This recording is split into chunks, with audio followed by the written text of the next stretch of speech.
आपल्या ताटामध्ये असलेला लोणचं पदार्थ चोष्य पदार्थ आहे, कढी नावाचा पदार्थ, ताक नावाचा पदार्थ पेय पदार्थ आहे. कधी पितो कढी, ताकाचा ग्लास भरलेला असला कधी पितो, तो सत्वगुणातला पदार्थ आहे, सात्विक आहार आहे. अहो एखादा पदार्थ खाल्ला आणि एखादा खायचा आहे, त्या दोघीच्या मध्ये ताकाचा घोट घेतला जातो. तसा पदार्थ खाता येत नाही. म्हणजे समजा दोन भाज्या ताटात बनवलेल्या आहे, तुमचं लग्न झालंय, कोणती भाजी आवडते तुम्हाला? हा, मेथीची. एका मिनिटात भाजी सांगितली त्याने. आईच्या हातची आवडते की ताईच्या? आईच्या. हुशार माणूस आहे, त्यांना म्हटलं हा विचारून जायचा आणि खेळ आपला व्हायचा घरी. आईच्या हातची आवडते. पण चांगलंय. तुमचं नाव काय? माऊली. वा, नावही सात्विक आहे, भाजी फार चांगली. तुमची भाजी इथं सांगण्यासारखी. मी पुण्यात एकाला विचारलं तुम्हाला कोणती भाजी आवडते, तो म्हणे ती इथं सांगण्यासारखी नाही. म्हटलं बापा, मेथीची भाजी बनवली, समजा एखादी शेवग्याची शेंग बनवली, दोन भाज्या बनवल्या. मेथीच्या भाजीची चव घेतल्यानंतर, एक घास खाल्ल्यानंतर आणि शेवगा खायच्या अगोदर मग ताकाचा पदार्थ पिला पाहिजे, ताक पिलं पाहिजे. का? ते मेथी वजा करतं आणि शेवगा खायला तयार करतं, आणि खाल्लेले दोन्ही पदार्थ पचवायला मदत करतं. म्हणून पेय पदार्थ आहे, चोष्य पदार्थ आहे, आचार, लोणचं, असे सगळे वेगळे वेगळे पदार्थ आपल्या जीवनात आपल्याला खायला मिळतात. पण दुग्धजन्य पदार्थ सध्या आहारातून कमी झालेली दिसतात. जिथं जिथं दुधाचा व्यवसाय व्यापार आहे तिथं तुम्ही पहा, लक्ष्मी खेळत असते. तिथलं आता वातावरण आनंदी असतं, समाधानाचं असतं. आता इथं एक गोमातेचं सुंदर चित्र आहे. अगदी किती रागात माणूस येऊ द्या, त्या माऊलीकडे पाहिलं की त्याचा क्रोध शांत होईल, त्याचं अंतःकरण प्रसन्न होईल. 33 कोटी देवतांचं वास्तव्य आपण ज्या माऊलीमध्ये मानतो, तिचंच चित्र, तिचीच मूर्ती महाद्वारावर बसवलेली आहे. काय समाधानाचं चित्र आहे. म्हणून मी म्हटलं इथं आनंद आहे, इथं समाधान आहे, इथलं चैतन्य आगळं वेगळं आहे. त्यामुळं या उद्योग समूहाच्या संस्थापकांच्या कार्याचा हा आढावा आहे, कार्याची पावती आहे. इथल्या वातावरणात आजही शांताराम मामांचे कष्ट दडलेले. इथली प्रत्येक वस्तू वैकुंठवासी शांताराम मामांशी बोलते. त्या काळात इतकी मोठी दुधाची गंगा इथं स्थापन केली, गोरगरिबांच्या हाताला कामही दिलं, आणि सगळ्या शेतकऱ्यांकरता एक दुधाचा व्यवसाय चालू करावा या उद्देशानं आशेचा किरण ठरलेली ही कन्हैया दूध उद्योग समूह ही शाखा मी खरोखर इथल्या सर्वच मंडळींना मनापासून वंदन करतो आणि माझ्या चिंतन सेवेला प्रारंभ करतोय. तुकोबारा या अभंगाच्या द्वारा भगवान परमात्म्याकडं करुणा भागताय. काही अपेक्षा आहे तुकोबारांना, भगवंतानं मला काहीतरी द्यावं. या अभंगाची भाषा जर आपण बघितली निवोचकर तर करुणेची भाषा आहे. देवा ताईसा करी उपकार, देवा अरे देवा, असं नाही देवा शोभा देत नाही ते देवा, तिथं विनय शब्दात हा अभंग असाच म्हणावा लागतो. तुम्ही समर्पक चाल गायली या अभंगाला, या अभंगाला आवेशातली चाल गाता येत नाही. एखाद्या वेळेला म्हटली तर ती शोभा देत नाही, कानाला रुचत नाही, गोड लागत नाही. जसं नाथ महाराजांचा एक अभंग आहे, देवा माझे मन लागो तुझे चरणी. देवा, ज्याच्याकडून मिळवायचंय ना त्याच्याजवळ आपला विनय असला पाहिजे. तुकोबार आहे, भगवान परमात्म्याकडून विनयानं काहीतरी उपकार कर आमच्यावर, हे माग न मागताय. देवा तायसा करी उपकार. आता वचन वर्तमानातलंय, देवा आता उपकार कर. आता हा शब्द कधी वापरत नाही. आता हा शब्द एखादी गोष्ट सांगितल्यानंतर आणि दुसरी सांगायच्या अगोदर म्हटलं जातं, वापरला जातो. व्याकरणाच्या दृष्टीनं आता या शब्दाचं वर्णन तो वर्तमान काळ दर्शवणारा वचन आहे, वर्तमान काळ दर्शवणारा शब्द आहे. महाराज म्हटले आता. एखादी गोष्ट सांगितली का आले का कीर्तनकार महाराज? आले ना. टाळकरी मंडळी आले का? आले. मृदंगाचार्य आले. माझ्या केशवदादांनी सुंदर सिस्टीम लावली का? लावली. सगळं झालं. हार्मोनियम वादक आले. अहो मग आता काय हरकत आहे कीर्तन सुरू करायला? आता आपण कधी हे सगळं झाल्यावर का हो नवरदेव नवरी मंडपामध्ये आले का? आले आले. बसले का खुर्चीवर? बसले. अक्षता वाटल्या? वाटल्या. ब्राह्मण बुवा आले? आले. मुलांच्या पाठीमाग मामा उभे राहिले मुला मुलींच्या. म्हटले मुलीचे राहिले, मुलाचे थोडे पिलेले येत आहे, ते अन्न चालू आहे त्यांना स्टेज. मग निरोप गेला. हो ते स्टेजवर आले. अहो मग आता काय हरकत आहे मंगलाष्टक सुरू करायला? आता आपण कधी सगळं झाल्यावर, अगोदर नाही. ज्ञानोबारांनी ज्ञानेश्वरी सांगितली. ज्ञानेश्वरी सांगून संपल्यानंतर आणि प्रसादानाची सुरुवात. कोणता आहे पहिला शब्द? आता विश्वात्मके देवे. आता हे विश्वात्मक देवा, एने वाग यज्ञ तोषावे, तोषोनी मज द्यावे, पसायदान हे. आता हे सगळं झाल्यावर तुकोबारे म्हटले, देवा उपकार करणारा तू एकच आहे, म्हणून तुझ्या दारात इथवर आज पोहोचलोय. आता उपकार करावी म्हणून, उपकार करावे किंवा आमच्यावर कृपा व्हावी म्हणून आम्ही अनेक दार पाहूनही घेतली, पण ऐसी दैवते केली अनंते नवसबऊ फेडिले हो. परिते फलकट झाले शेवटी गळा येवो नि पडिले हो. बाबू जाचिले दुःख भोगिले, सौदेशी व्यापिले ओ. झाले मी उदास सोडिली आस, मग धरली कास. पंढरी पाऊन जीव हर्षला, तुझ म्या फुलवरा बांधिला. तुझ म्या फुलवरा बांधिला. तुझ म्या फुलवरा बांधिला. महाराज म्हणतात, नाथ महाराजांचं वचन आहे, आम्ही खूप फिरलो पण उपकार करणारे देव दिसले नाही. अरे तू असा देव आहे, तू भक्तावर उपकार करणार, यात नवल काय देवा? तू आपकार्यावरही उपकार केले. विठ्ठल विठ्ठल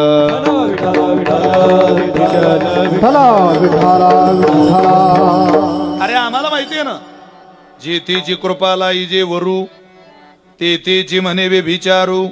तरिमिका भस्मासुरू अर्जुन म्हणे, तू कोणाकोणावर उपकार केले रे? अरे जे उपकार करण्याच्या लायकीचे नव्हते, ज्यांना तू केलेल्या उपकाराचं गांभीर्य नव्हतं, ज्यांना तू केलेल्या उपकाराची कसलीही जाणीव नव्हती, कृतज्ञ झाले तुझ्या बरोबर, पण तरी तू उपकार केले. आज न उद्या हे कृतज्ञ होतील हे माहिती असून सुद्धा उपकार केले ना देवा. आम्हाला माहिती. तो भस्मासूर भगवान महादेवाची प्रार्थना करायला लागला. प्रसन्न झाले परमात्मा. काय पाहिजे रे बाबा? तो म्हटला, मी ज्याच्या डोक्यावर हात ठेवेल तो जळून भस्म झाला पाहिजे. भगवान महादेव म्हटले, घे तथास्तु, चल दिलं तुला. बर बर. तो म्हणे, एवढ्या लवकर दिलं? हो. तो म्हटला, मागून मागून मागून थकला पाहिजे मागणारा. एवढ्या लवकर कोण उपकार करत असतं का? माझा विश्वास नाही तुमच्यावर. अरे भगवान महादेव म्हटले, दिलं बाळा, तू ठेवून बघ, तुझा कोण वैरी असेल त्याच्या डोक्यावर हात, तो जळून भस्म होईल. तो म्हणे, पण मला पटत नाही वाजू. भगवान महादेव म्हटले, सोनू तुझा माझ्यावर भरोसा नाही? अरे मी सांगतोय ना तुला, तू ठेव ना तुझ्या वैऱ्याच्या डोक्यावर हात. तो म्हणे, तुम्ही दिलेलं दान खरंय की खोटंय हे तपासून पाहायला इथं तुमच्या माझ्याशिवाय दुसरं कोण आहे? पाय, जिथले कृपा झाली, जिथले उपकार झाले, त्यांच्या डोक्यावर हात ठेवायला लागला. तो म्हटला, एकदा तुमच्या डोक्यावर हात ठेवून पाहतो. अरे भगवान महादेव म्हटले, तुला काही कळतं का? तुझ्यावर मीच उपकार केले, माझ्या डोक्यावर जेथेची कृपा लाई जे वरू, तेथेची म्हणे वे विचारू. वारे पठ्या, अरे असं कोणी करतं का? भगवान महादेव सुटले पडत पुढं. महादेव पुढं, भस्मासूर माग. काय ताप झाला. देव म्हटले, उपकार करून ब्याद माग लागली आपल्या, नसता केले याच्यावर उपकार. भगवंताला दया आली. देवानं मोहिनीचं रूप घेतलं आणि त्या दोघांच्या मध्ये गेली. भगवान महादेवाला कळू दिलं नाही, पण मोहिनी रूपानं लगेच त्या भस्मासुराला थांबवलं. कारण ते रूप पालन थांबला. एखादी रील आली मध्ये तर माणूस पुढे लोटत नाही. ते इथं मोहिनी, देव आहे तो त्रैलोक्याचा मालक. थांबला एकदम राक्षसाचा प्रवास. का? कोण तुम्ही? अरे म्हण तुमच्याकरता आली. अरे बापरे, द्या मग तुमचा व्हॉट्सअप नंबर. WhatsApp number? लग्न करायला आली तो काय नंबर घेतो? लग्न करायचं हो, तुम्ही माझ्या करता? हो हो, तुझ्या करता आली. मग मी तुमच्याशी लग्न करायला तयार आहे भस्मासूर म्हटला. पण ती म्हणे तुम्हाला नाचता वगैरे येतं ना, डान्स वगैरे? मग एकदम खास. अरे चालू डीजे बंद पडला तरी जनरेटर जरी चालू राहिलं तरी नाचू शकतो आम्ही. आम्ही राक्षस आहे. ती म्हणे नाचू शकतो हो, नाचून दाखवा बरं मला. मोहिनी परमात्म्याने स्वतः नाचायला सुरुवात केली. दोन्ही हात कमरेवर ठेवले, तिथं नाचायचं. रामकृष्ण हरी जय जय रामकृष्ण हरी, रामकृष्ण हरी. नाचता नाचता त्याला सांगायचं नाच नाच असं. आता तेव्हा देवानं कोणतं भजन म्हटलं मला माहिती नाही, पण आपलं वारकऱ्याचं भजनच आहे. रामकृष्ण हरी जय जय रामकृष्ण हरी, रामकृष्ण हरी जय जय राम. दोन्ही हात कमरेवर आणि भगवान परमात्मा पाऊल खेळताय. हळू हळू हळू हळू हळू हळू पाऊल खेळता खेळता देवानं एक कमरेवरचा हात उचलला आणि खांद्यावर ठेवला. आता नाचा. रामकृष्ण हरी जय जय रामकृष्ण हरी, रामकृष्ण हरी जय जय रामकृष्ण हरी. काय सांगावं घोषकर, भस्मासूर भजनात रंगला, नाचायला लागलं ते. देवानं उचललेला खांद्यावरचा हात कमरेवर घेतला, डावा हात उचलला, पुन्हा तो खांद्यावर ठेवला. रामकृष्ण हरी जय जय रामकृष्ण हरी, रामकृष्ण हरी जय जय रामकृष्ण हरी. एकदम तल्लीन झाले भस्मासूर. अरे म्हटलं आनंद याच्यात. देवाचं भजन महाराज राक्षसाला मजा देत, आनंद देत, तर भक्ताचं काय. हळू हळू हळू हळू देवानं त्या मोहिनी परमात्म्यानं आपला एक हात उचलला आणि स्वतःच्या डोक्यावर ठेवला. रामकृष्ण हरी जय जय रामकृष्ण हरी, रामकृष्ण हरी जय जय रामकृष्ण. अहो तसाच कमरेवरचा हात भस्मासुरानं आपल्या डोक्यावर ठेवला आणि काय झालं, चालू भजन बंद पडलं. मेला भस्मासूर. भगवान महादेवाला ब्रह्मदेव सांगायला गेले, देवा कोणावरही उपकार करत जाऊ नका, हे माग लागतं आमच्या. पुढे ती कथा खूप मोठी आहे, पण हा याचा स्वभाव असा आहे, हा अपकार्यावर उपकार करतो. आता देवा आम्ही अपकारी नाही रे, आम्ही भक्त तुझे, जन्मोजन्मीचे सेवक आहे. आमच्यावर तो उपकार कर. ऐसा करी उपकार, कैसा करी उपकार. आमचा ऐकतो. हे मागणं का ऐकायचं? आज 7व्या दिवशी जागराचं कीर्तन आहे. मागणीपर प्रकरणातील मुद्दा अभंग निवडला का? आपल्याला कळावं देवाकडं काय मागायचं. आपण आपल्या विचाराने परमार्थ करू नका. संत ज्या विचाराने उपासना करतात त्या विचाराने करा. आजार बरा होईपर्यंत माणसानं कोणाचं ऐकावं? तुम्ही बोर झाले का? मी घरी जाऊ का? इथं अनेक सगळे दुग्ध व्यवसायातली मंडळी. आजार बरा होईपर्यंत कोणाचं ऐकावं? घराचं बांधकाम पूर्ण होईपर्यंत कोणाचं ऐकावं? इंजिनियरचं, आर्किटेक्टचं ऐकावं, मिस्त्रीचं ऐकावं. चुकीचा मिस्त्री, चुकीची स्त्री, ते काही नीट घर होऊ देत नाही, मकान कळसाला जाऊ देत नाही. हो, आजार बरा होईपर्यंत डॉक्टर, घराचं बांधकाम पूर्ण होईपर्यंत इंजिनियर, केसचा निकाल आपल्या बाजूला लागेपर्यंत माणसानं वकिलाचं ऐकावं. आमचे गुरुजी म्हणायचे, ऐकलंच नाही तर त्रासच होईल. एका माणसानं गवताचा भारा सायकलवर ठेवला आणि तो निघाला घराकडं. असा उतार आला, त्या उतारावर त्याची सायकल लागली आणि सायकलचे ब्रेक गेले. ब्रेक दाबले, ब्रेकच लागत नव्हते. पुढे एक बाई होती, त्याने त्या बाईला आवाज दिला, ओ बाई सरका बाजूला.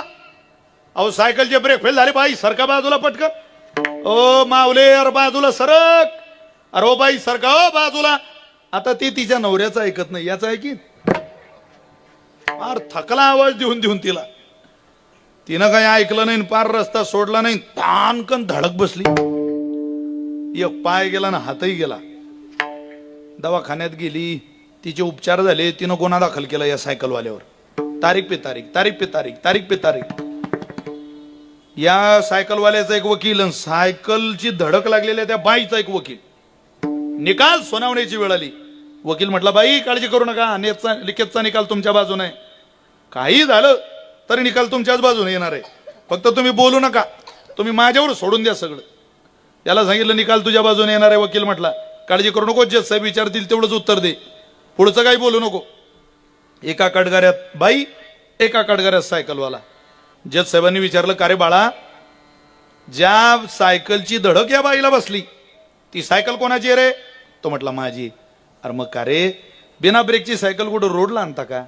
अरे ब्रेक चेक करून घ्यायचे मग सायकल रोडला आणायची. तो म्हटला साहेब घरून निघालो तेव्हा सायकलला ब्रेक होते, गवताचा भारा सायकलवर ठेवला आणि रोडला लागलो तरी सायकलला ब्रेक होते, पण सायकल उतारावर लागली सायकलचे ब्रेक गेले, मी काय करू? या बाईला धडक बसली, माझा नाईलाज होता. अरे पठ्या, तुझ्या नाईलाजामुळं त्या बाईचा हात फ्रॅक्चर झाला ना, त्या बाईचा पाय फ्रॅक्चर झाला ना, त्याचं काय? आता त्या बाईची नुकसान भरपाई करून दिली पाहिजे. बरं झालं जीवानं वाचली, आता तू नुकसान भरपाई करून दिली पाहिजे. जज साहेबांनी नुकसान भरपाई करून दिली पाहिजे असं म्हटलं आणि या गळ्यानं खाली मान घातली. जज साहेब म्हटलं अरे मी काय म्हणतो, त्या बाईला नुकसान भरून दिलं पाहिजे, मी काय म्हणतो, तरी याची मान खाली. अरे त्या बाईला नुकसान भरपाई करून दिली पाहिजे, मान खाली. त्या बाईनं गप्प बसाव ना. ती म्हणे आता काय दातकीड बसली का तुला? तेव्हा तर लय ओरडत होता, बाई बाजूला व्हा, बाई बाजूला व्हा, बाई बाजूला व्हा. जज साहेब म्हटले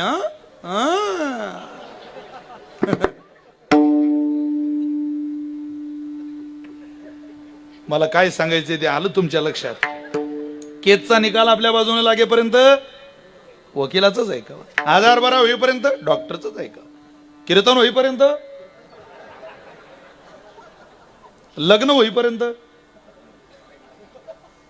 लग्न झाल्यावर पण जाऊ द्या, जन्मभर मात्र माणसानं संतांचं ऐकावं. विठ्ठल विठ्ठल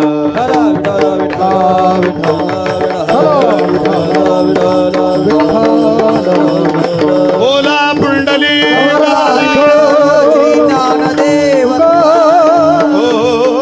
संग संतांचा करिता बरवा, करिता बरवा, संतांचा करिता बरवा, करिता बरवा, संग संतांचा करिता बरवा, संतांचा करिता बरवा, उत्तम उत्तम कीर्तीचा ठेवा, उत्तम उत्तम कीर्तीचा ठेवा, पंथ तो सुपंथेचा लावा, सुख देता लावा, हे उगवा वासना लिगाळ, आहा आहा रे भाई,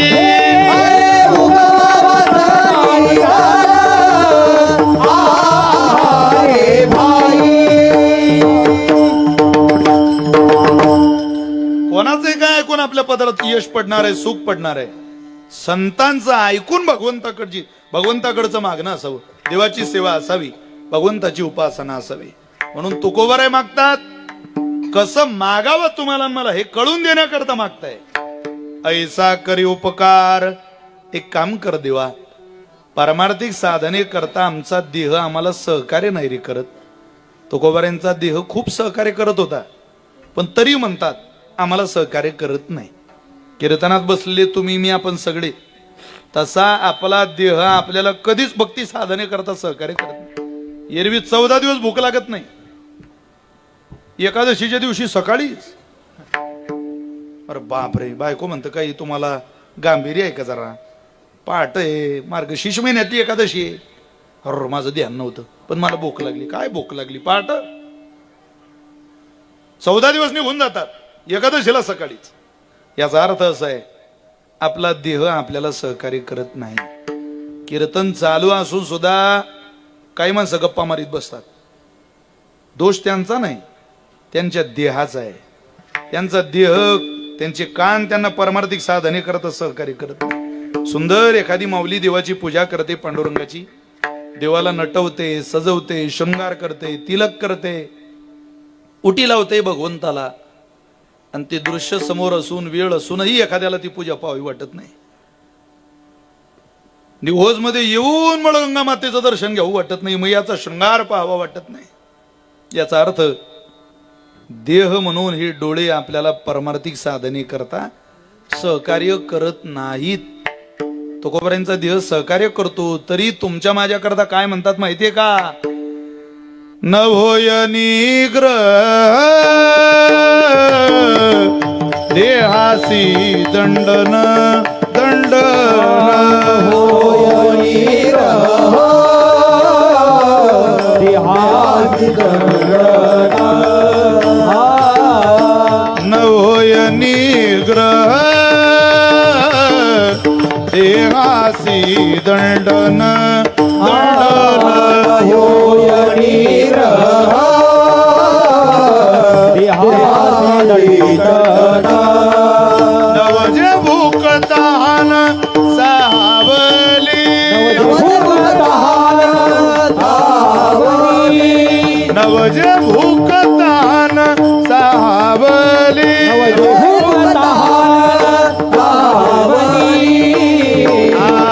तरी नित्य नित्य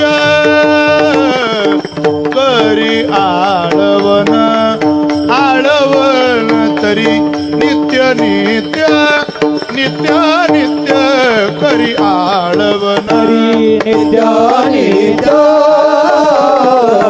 करी आळवण तरी नित्य नित्य करी आळवण करी आळवण तरी नित्य नित्य देवा सहकार्य करत नाही तो. शरीरम आद्यम खलु धर्म साधनम शरीरम आद्यम धर्म साधनम खलु खलु म्हणजे निश्चय. हे एकमेव मानवी शरीर आहे जे भगवत कृपेस पात्र आहे, आणि तेच जर आपल्या विरोधात गेलं तर पुन्हा फिरत आहे सगळं. नगर हिंडता जन्म जावो परिप्रवेश एकाद्वारी रे. आता या उद्योग समूहाला हे कंपाऊंड आहे, एक गेट इकडून आणि इकडून आहे का, हा या गेटने आपण आलो. हे कंपाऊंड आहे. अशा गावकूस होत्या अगोदर. आता याला 2 गेट आहे. पूर्वी गावाला एकच द्वार असायचं, यायचं त्याच द्वारातून आणि जायचंही त्याच द्वारातून. एका आंधळ्याला गावात जायचं होतं निघोज मध्ये. तो म्हटला मला निघोज पाहायचंय. बरं बरं चला, तो आला गावाच्या जवळ, कोणीतरी सोडून दिलं, जा बाबा आता इथंच निघोज आहे. त्याने गावचा दरवाजा काही दिसत नव्हता, त्याला तर जायचं होतं निघोज मध्ये. एक निघोज मधला माणूस पुण्याला जात होता. तो म्हटला काय आंधळे बाबा, ओ सुरदासजी काय धावपळ. म्हटलं मला निघोज मध्ये जायचंय मळगंगा मातीच्या दर्शनाला. गावचा दरवाजा दिसत नाही हो, एकच दार आहे म्हणे, एकच दार आहे. मग मला जरा दरवाजापर्यंत नेऊन द्या. तो म्हटला मला इतका वेळ नाही, पण मी तुम्हाला दरवाजा दिसेल असं काही सांगतो. काय तो कोबर आहे, तुम्हाला मला हाताला धरून तिथपर्यंत नेत नाही, पण तुम्ही तिथपर्यंत कसे जाल याचं मार्गदर्शन मात्र जरूर करता. या आंधळ्याचा हात धरला, सांगितलं ही गावकूस आहे, या गावकुसला या भिंतीला हात लावा. हात लावत लावत लावत लावत चालत राहा. जिथं भिंत संपली समजावतो निघोज मध्ये घुसायचा दरवाजा आहे. भिंत संपली की दार येईल, मग दारातून आत जा, तुम्हाला मळगंगा मातेचं दर्शन होईल. बरं बरं बरं. आंधळा म्हटला बाबा उपकार झाले तुमचे. त्याने लावला भिंतीला हात. असा उभा राहिला तो आणि चालायला लागला. भिंत मात्र शेजारी. हात लावत लावत लावत लावत लावत लावत चालतच राहिला. निवोज मध्ये घुसायचा दरवाजा आला आणि याच्या पाठीला खाच सुटली. त्यानं भिंतीवरचा हात काढला आणि पाठीला लावला. पण पाठीला लावायचं तर थांबून तरी पाठ खाजव ना, चालतच राहिला. चालता चालता दार गेलं माघ निघून. पाठीची झाली हौस. हात पाठीवरचा काढला आणि पुन्हा लागली भिंत. त्याला वाटला आलाच नाही अजून दरवाजा, चालत राहिला. नगर हिंडता जन्म जाऊ परिप्रवेश एकाद्वारी रे. तसं तुमचं माझं चालू आहे. देह मिळाला पण ऐन ईश्वरीय कृपा होण्याची वेळ येते ना, आपली पाठ खाजवते. काय करता, समजावं आपला देह आपल्याला सहकार्य करत नाही, त्यानं सहकार्य करावं. त्याचं सहकार्यच मनुष्याला देवापर्यंत घेऊन जात. देहावरती आपण नाही याचा आठव नाही, अशा स्थितीत आनंदच आहे. रोज आपण देहाचं विस्मरण करूनच सगळे आनंद घेतो एका गोष्टीचा. कशाचा? झोपेचा. सगळे आपण झोपतो, कीर्तन झालं, जेवण झालं, तुम्ही आता गरीब पावलानं चालत जाणार आणि काय करणार आहे इथून गेल्यावर? तासभर जागर करणार आहे देवाचा? अरे झोपणार आहे तुम्ही सगळे, आपण सगळे झोपणार आहे. झोपल्यावर खरं सांगा तुमच्यावर किती कर्ज आहे त्याची आठवण येते का तुम्हाला? तुम्ही बोर झाले का? मी घरी जाऊ का? किती माणसं या निघोजमधले तुमच्या विरोधात आहे, आठवण येते? हो नितीन दादा, उद्या जिल्हा परिषदेच्या इलेक्शनला आपल्या विरोधात कोण उभं राहील आठवतो त्याचा चेहरा? पंचायत समितीचं तिकीट आपल्याला भेटेल ना भेटेल आठवतं काही? झोपेमध्ये कसलाच आठव नाही. तुम्ही भिकारी आहे की तुम्ही श्रीमंत आहे की तुम्ही करोडपतीच्या औलाद आहे की फकीराच्या औलाद, काही आठवत नाही. येतं काय आठवतो? ज्ञानोबा म्हणतात झोपेत इतकं सुख आहे की झोपेमध्ये आपण ईश्वराजवळ जातो, भगवंताजवळ. फक्त एक पडदा शिल्लक राहतो. साचची पडती विरा, ज्ञानोबा बोलतात, जरी नाही ता स्वप्न जागरा, तरी ब्रह्मभाव साचोकारा म्हणू एका. ज्ञानोबांची भाषा. झोपेत माणूस देवापर्यंत जातो. अहो भान राहत नाही काय कायला. काय माणसं या भिंतीजवळ झोपता, सकाळी त्या भिंतीजवळ उठतात तरी कळत नाही त्यांना. याला म्हणतात नाठवून देह झोपेचे चिंतन. देहाचा आठव नाही. एकाना तू झोपेत नाही धोतर फाडून टाकलं, धोतर टर एकदम फाडून टाकलं. मी उठून बसलो, म्हटलं का झोपेत धोतर फाडलं, उद्या काल्याचं कीर्तन आहे, मी धोतर कोणतं नेसू? तो म्हणे आपला भाव ठरला ना, तुम्हाला 2.5 मीटर पाहिजे ना कपडा. त्यानं रात्री कपडा फाडला, तो कपड्याच्या दुकानावर कामाला होता. अरे म्हटलं काही भान आहे का तुला? भान नाही राहत महाराज. झोपेत माणसाला एकानं तर मला लात मारली झोपेत. मी असा झोपलेलो, तो असा झोपलेला, झोपेत लात मारली. मी उठून बसलो, म्हटलं बापरे. म्हटलं भाऊ तुम्ही लात मारली मला? तो म्हणे मी लात नाही, मी गाडीला किक मारली. म्हटलं बरं झालं तुम्ही गाडीचा चक्कर बिक्कर आणायचा प्रयत्न केला नाही, जीव गेला असता आमचा. झोपेत काय आठवण नाही राहत. मस्तीत असतो माणूस झोपेत.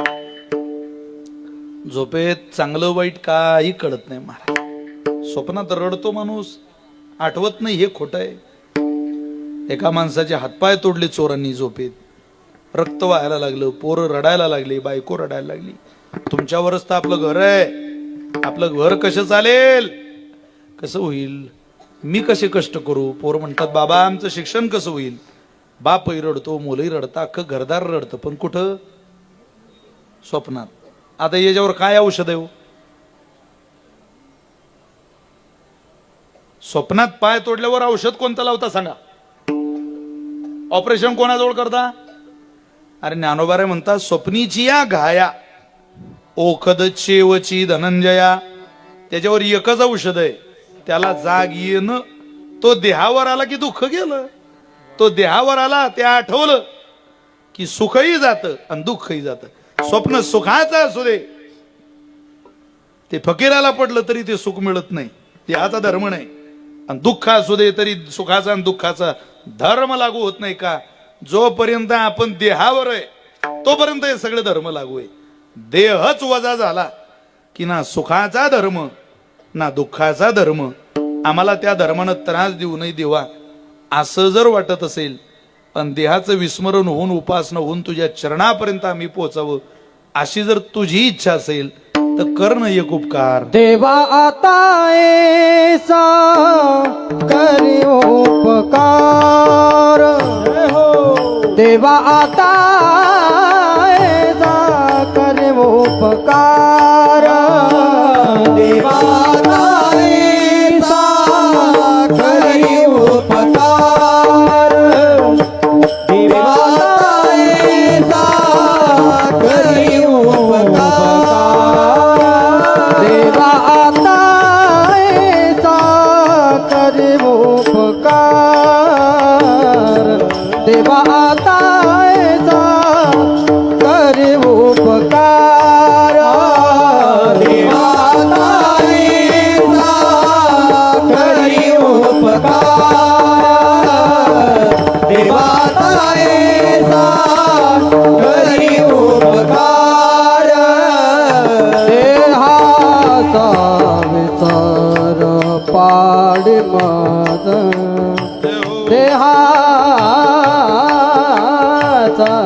विसर पाडी माझ करीत हा जीव सुख पावे माझा करीत हा जीव सुख पावे माझा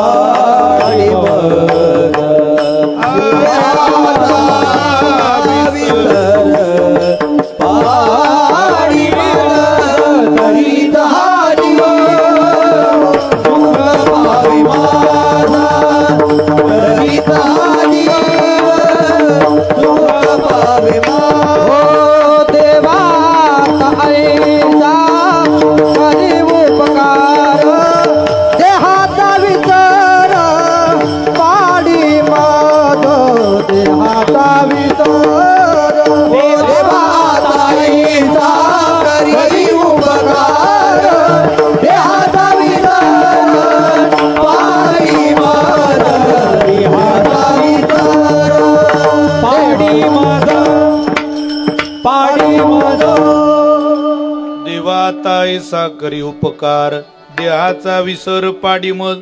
यात एक बारकावा ध्यानात घ्या आपण. स्वतःच्या देहाचा विसर पडला की ईश्वराचं सुख प्राप्त होतं आणि जगाच्या देहाचा विसर पडला की प्रेम प्राप्त होतं. तुम्ही पहा देवाजवळ स्वतःचा देह गेला की त्याचं सुख आणि देहाचा विसर जगाच्या देहाचा विसर पडला की जगात प्रेमाची भूक बघते. ही गाय आहे अरे प्राणी आहे मी कसा पाया पडू पाहू नको तिच्यातला गुण बघ देह बघू नको तिचा पाया पड तिच्या. हा बैल आहे काम करतो याला कुठं खावं आणि कुठं घाण करावी ते कळत नाही अरे ते बघू नको त्याचा सेवा नावाचा धर्म घे पाया पड. प्रपंचातला संसारातला देह वजा केला की प्रेम मिळतं आणि परमार्थिक साधने स्वतःचा वजा केला की ईश्वरीय सुख प्राप्त होतं. पूर्वी माणसं विठ्ठल उरला उरे विठ्ठल विठ्ठल उरला उरे विठ्ठल देह नवे मी हे सारे उरला उरे विठ्ठल राम उरला उरे विठ्ठल राम उरला उरे विठ्ठल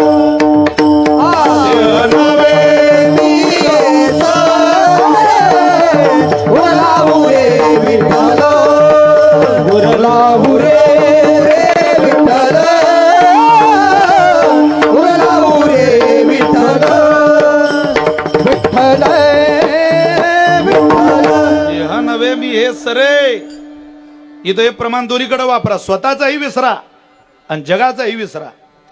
उरला उरे विठ्ठल. पूर्वी माणसं काय दयाळू अरे म्हातारा माणूस आणि आपण आपला आजोबा सोबत नातू म्हणून जर आजोबा सोबत एखादा नातू रानाकडे गेला तर वाकड्या दांड्याचे 2-4 ज्वारीचे कंस माणूस शेतातून घरी आणायचे. हनुमंताच्या मंदिरात ते बांधून ठेवत ते म्हातारे लोक. तो नातू विचारे आबा या वाकड्या दांड्याच्या ज्वारीच्या कंसाचं या मंदिरात कामच काय. थांब थांब बाळा कळेल तुला. वैशाख महिना सुरू व्हावा पाण्याच्या साह्यानं पाखरांनी अन्न शोधावं.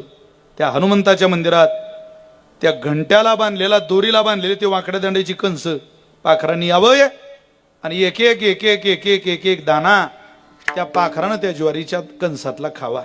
नातू आबाला म्हणतो आबा पा पा पा आजोबा बघा आपल्या शेतातल्या कंसातला ज्वारीचा दाना पाखराच्या पोटात चालला. म्हाताऱ्यानं त्या पोराच्या डोक्यावरून हात फिरवावं आणि सांगावं बाळा आपल्या शेतातल्या वाकड्या दांड्याच्या ज्वारीच्या कंसातला दाना पाखराच्या नाही पांडुरंगाच्या पोटात चालला.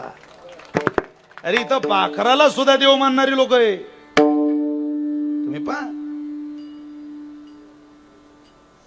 सासू सून बोलत नाही त्यांचा वाद झालाय पण मृग नक्षत्रामध्ये मृगाचा किडा निघाला की जी सासू सुनेशी 4 महिने झाले अबोला धरू नये ती म्हणते बाई तू माझ्याशी बोलू नको हवं तर माझ्याशी वाद घाल पण तुला तुझ्या मुलांचं भलं व्हावं असं जर वाटत असेल तर मृगाच्या नक्षत्रात मृगाचा किडा घरात निघणं शुभ शकू नये.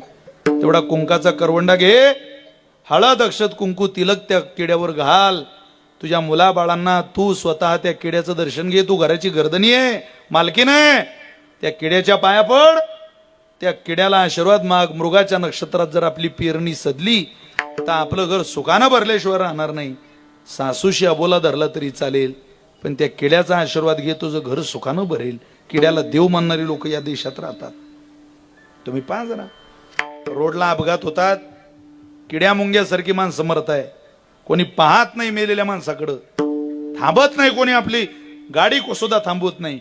रोडला पडलेली माणसं किड्यासारखी मरत आहे, किंमत नाही. पण किड्याला सुद्धा देव मानणारी माणसं या देशात राहतात. का? त्यांची विचाराची सीमा फार मोठी आहे आणि ती वारकरी संप्रदायातली. शेतकरी हा शेतातून घरी येतो, घरात आला ओला चिंब होऊन येतो. तुम्ही पहा, हे आपल्या घरातली उदाहरणं आहेत. ताटावर जेवायला बसला, पहिला घास घेतो, त्यावेळेला बायकोला म्हणतो गोट्यात भाकरी पाठवली कुत्र्याची. बायको म्हणते पाऊस चालू आहे. दुपारीच मी त्याला जरा जास्त अन्न खाऊ घातलंय, जास्त भाकरी घातली, आता काही मला वाटतं ते कुत्र भाकरी खाणार नाही. नवरा म्हणतो अगं खाणार नाही, आपण 3-3 वेळा जेवतो आणि ज्याच्या आधारावर आपल्या 10 गायी सुखानं तिथं गोठ्यात सुरक्षित राहता, त्याला संध्याकाळची भाकरी नाही. जेवण करून घ्या मग देते. आण भाकरी. ताटावरून मला कुठला. अहो पण आता ओले झाले, कपडे बदलले, आता काय पुन्हा ओले होता का? आण आण. तुला आणि मला खायला 3-3 वेळा भाकरी, कुत्र्याला नाही. तुम्हाला काय करता रे कुत्र्याचे उपकार? मालक असतो तो, त्याला माहितीये घर चालवताना काय कष्ट लागतात. भाकरी घेतली, बनेनातून आत घातली, ओला चिंब होत गोठ्यापर्यंत आला आणि बनेनात लपवलेली भाकरी बाहेर काढली. निवोजकर बनेनात लपवलेली कोरडी सुकी भाकरी कुत्र्याच्या पुढे फेकली. चट चट चट चट चट चट कुत्र भाकरी खायला लागलं. पूर्ण भाकरी खाऊन ज्या वेळेला मालकाचा हात चाटणारं कुत्र मालकानं अनुभवलं, त्यावेळेला माझ्या घरी कुत्र तृप्त झालं असं त्याला वाटत नाही. माझ्या घरची भाकरी परमात्म्याच्याच पोटात गेली, तोच मला आशीर्वाद देतोय. ही जाणीव ठेवणारी महाराष्ट्रात शेतकऱ्याची जात आहे. त्याला माहिती आहे हा देह कुत्र्याचा आहे, पण याला मी खंडोबा मानतो, हा देव आहे माझा. तुका म्हणे नाही निरसला देह तववरी अवघे संसारिक. महाराजांची भाषा आहे. अरे देह वजा करा. देव वजा केला संसारात की प्रेम मिळतं, आणि देव वजा केला परमार्थात की सुख मिळतं. तो बरे तेवढीच प्रार्थना भगवंताला करताय, याचं अंतर कमी व्हावं. काही लोकांचं तुमचं माझं याचं अंतर वाढायला पाहिजे तर कमी होत चाललं. महाराज म्हणतात याचं अंतर वाढव, आणि आपण म्हणतो याचं अंतर कमी कर. 3-3 तास आरशा पुढे मेकअप करणारी माणसं या जगात. 3-3 तास. त्यांना याचं गांभीर्य नसावं का की 50 वर्षाच्या वरती गेल्यावर याला सुरकुत्या पडणार आहे, तसं तर 40च्याच वरती. हे गलित गात्र होणार आहे, मान थरथरणार आहे, हात कापणार आहे, दात पडणार आहे, कान बहिरे होणार आहे, दृष्टी जाणार आहे. तरी आहे गुरुमी कसली. परंपरेनं जुने कीर्तनकार सांगायचे, म्हातारी आरशाच्या दुकानात गेली म्हणते आरसा कितीला आहे? 100 रुपयाला. 100ला? अरे 5 रुपयाच्या आरसात थोबाड चांगलं होतं माझं, काय करता या 100 रुपयाच्या आरसाला? तो म्हणे आजी तेव्हा तूच चांगली होती. आरशाचा काय दोष आहे? जैसे तैसे दावी आरसा.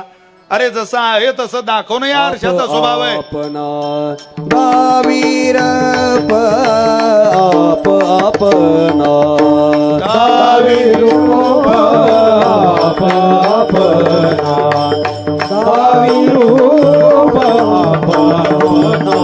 ओ झाले दर्पणाचे अंग आप आपणा दावीर आप आपणा दावी रूप. झाले दर्पणाचे अंग आप आपणा दावी रूप. आप आपणा दावी रूप.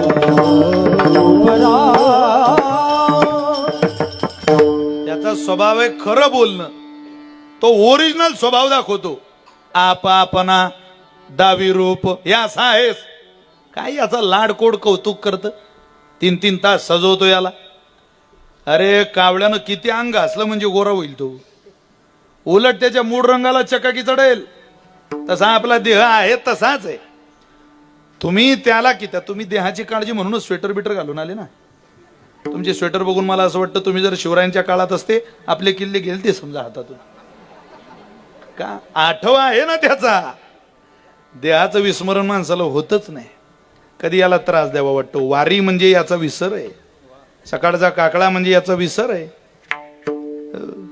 कार्तिकाचं स्नानही घडत नाही का ऐकायला. लवकर झोपून उशिरा उठणारी माणसं लवकर झोपून झाली व झोप पूर्ण तरी पडून राहतात. कधीच नाही अहो एखाद्या वेळेला याचं जागरणच आहे काय मजा फिर तसं नाही. सकाळी आराधनाच करावी वाटत नाही. देहाचा विसर आपल्याला होत नाही. अंगावरचं काढत नाही माणसं. देव पाहू नंतर. दार उघडलं तरी माणसं म्हणतो दार लाव. बालेची माय बाल्यान बाली दार लावून घे. आपल्याला देहाचा आठवय. तुकोबरे म्हणतात देवा आता ऐसा करी उपकार देहाचा विसर पाडी मज. बरं झालं देवा माझ्या लक्षात आलं. माझ्या सुखाची व्याख्या मला कळाली. बरे केशी राजा कळू आले. सुखाची व्याख्या कळाली म्हणजे तरीच हा जीव सुख पावे माझा. तू एवढं माझ्या पदरात घातलं तरच मी सुखी होईल हे माझ्या लक्षात आलं. आणि तू आमच्यावर उपकार कर. उपकार करणं तुझा स्वभाव आहे देवा. काही काही वेळेला उपकार करणं हे धर्माचं नातं असतं आणि काही काही वेळेला उपकार करणं हे स्वभावाचं नातं असतं. देवाचा उपकार करणं हे नातं स्वभावाचं आहे. त्यानं वैऱ्यावर केले. मी आपल्याला ओव्या सांगतो पुढं. तर तुम्ही एक प्रसंग आहे महाभारतातला ज्या वेळेला भगवान परमात्मा धर्मराजाजवळ कर्णाचं कौतुक करत होते. काय कर्णाची उदारता आहे म्हणे. त्याच्यासारखा दाता नाही. धर्मराजाला ते काही ऐकावं वाटत नव्हतं.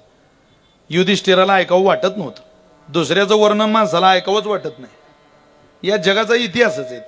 क्षेत्र कोणतंही असो तो फार चांगला आहे असं म्हटलं की माणसं म्हणतात आम्ही काय नालाय काय का. मग म्हटलं लय कर्ण उदार आहे. देवा धर्मराजा म्हटलं फार कौतुक आमच्या घरी कर्णाचं करू नको. अरे काय वेळोवेळी कर्ण कर्ण कर्ण आमच्या काय उदारता दिसत नाही रे तुला.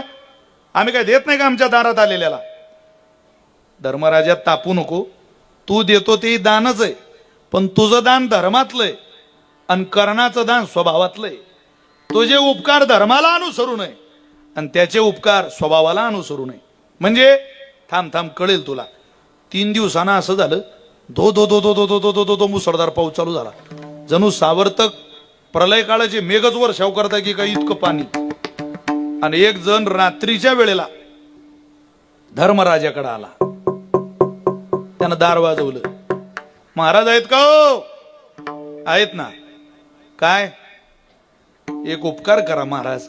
काय माझी आई वारली आणि माझ्या आईचं प्रेत मला जाळायचंय अंत्यविधी करायचंय पण सुखी आमच्याकडे लाकडं नाही. आम्हाला जरा लाकडं द्या आमच्या आईचा अंत्यविधी होईल.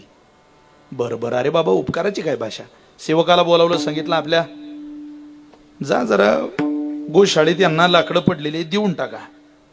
तो सेवक गेला आणि परत आला. महाराज लाकडं खूप आहे पण चालू असलेल्या पाण्यानं सगळे लाकडं भिजले. स्वयंपाकाला सुद्धा सुकेन कोरडे लाकडं नाही. याला कसे द्यायचे. अरे बापरे. मग आता नाही देता येणार. धर्मराजा म्हटले गळ्या तुला द्यायची खूप इच्छा आहे पण आमच्या घरी सुके लाकडं नाही कोरडे लाकडं नाही. आता तू एक काम कर कोणाकडून तरी तुझी व्यवस्था वाटल्यास करून घे नाही तर थोडं थांबून घे. आमच्याजवळ काही आज तुला लाकडे द्यायला नाहीये. तो म्हटला हरकत नाही महाराज तुम्ही काय मुद्दामून कराल. तो दिवस गेला. दुसऱ्या दिवशी दुपारी परमात्मा धर्मराजाकडे आले. का रे कोणी आलं होतं का. आलं होतं म्हणे. कोण होतं. एक जण लाकडं मागायला आला होता. त्याची आई वारली होती. बरं मग. अरे देवा द्यायची खूप इच्छा होती पण सगळं पाऊस चालू काय त्याला लाकडं द्यायचे. त्याच्या आईचा अंत्यविधी असेल तर आम्ही पाठवतो आता लाकडं. आता आमचे लाकडं सुके कोरडे. नाही नाही भगवान म्हटले त्याच्या आईचा अंत्यविधी झाला. झाला. लाकडं कोणी दिले म्हटले कर्णाने दिले. अरे काय बोलतो देवा पुन्हा कर्णाचंच वर्णन. अरे त्याच्या दारात काय पाऊस चालू नव्हता का. दो दो दो दो पाऊस पडला आणि कर्णानं लाकडं दिले म्हणे. त्याचे लाकडं भिजले नाही का. भिजले त्याची लाकडं होते. मग पण ज्या वेळेला सेवकानं कर्णाला सांगितलं की आपल्या घरातले लाकडं भिजले त्यावेळेला कर्णानं सांगितलं अरे भिजू द्या भिजले तर मी ज्या पलंगावर झोपतो तो पलंग चंदनाच्या लाकडाचा आहे, तो तोडून टाका आणि याच्या आईच्या अंत्यविधीला द्या. माझी झोप उद्याही होईल, पण याच्या आईचं अंत्यविधी होणं गरजेचं आहे. धर्मराजा, तुझं दान धर्मातलंय आणि कर्णाचं दान स्वभावातलंय. तसं देवाचा उपकार हा धर्मातला नाही, स्वभावच आहे त्याचा उपकार करणं. कोणावर केले?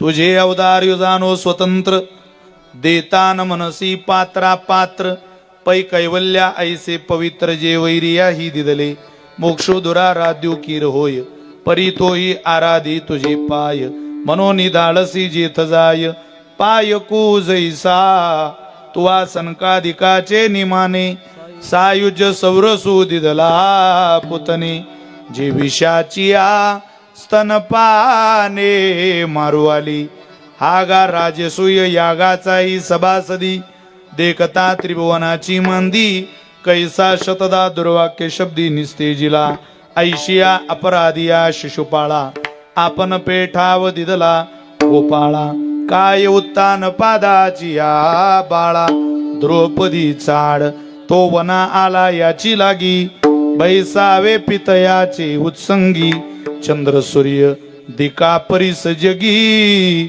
श्लाघो केला. एवढ्या वव्या कायम आपल्या अंतकरणाच्या चौकटीत करून ठेवा. देव अपकार्यावर उपकार करतो. शिव्या दिल्या शिशुपालानं, यानं त्याच्यावरही उपकार केले. आपली एवढी गोड मागणी पूर्ण करणार नाही, फक्त म्हणा तरीचा हा जीव सुख पावे माझा. तू हे दिलं तरच आम्ही सुखी होऊ, नाही तर आम्ही सुखी होणार नाही. आपण दुसऱ्याच गोष्टीत सुख शोधत राहतो. एक दिवस मी माझ्या सासरवाडीला गेलो. तिकडून निघता निघता माझी सासू मला म्हटली, जावई बापू सुखी राहा तुम्ही. म्हटलं मी सुखी राहावं असं जर वाटत असेल ते हे इथं ठेवा लागते. आमची सासू म्हणे नाही नाही आम्हालाही सुखी राहायचंय, घेऊन जा. ज्यांना कळलं त्यांना मी धन्यवाद देतो. आपल्या सुखाची परिभाषाच वेगळी. अरे ज्या